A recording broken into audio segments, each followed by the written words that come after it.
वाली तरफ मंदिर के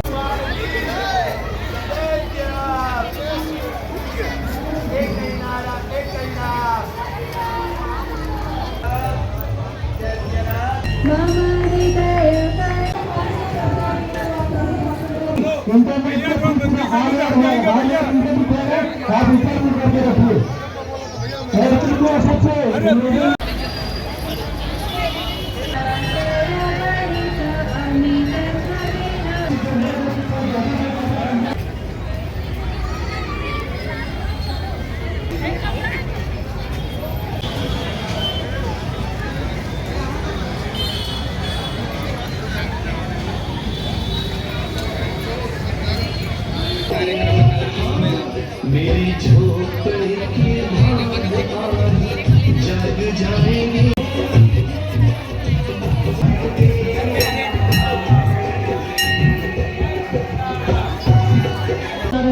आप दिग्विजय स्टेडियम में देखेंगे कि आपको धार्मिकता प्रभु श्री राम के साथ हमारा देश का तिरंगा दिखेगा, राष्ट्रीयता दिखेगी, वंदे मातरम दिखेगा, हमारे देश के पूर्व सैनिक दिखेंगे जो आपको हाथ में झंडा लेकर के पूरे लहराते हुए स्टेडियम में दिखेंगे।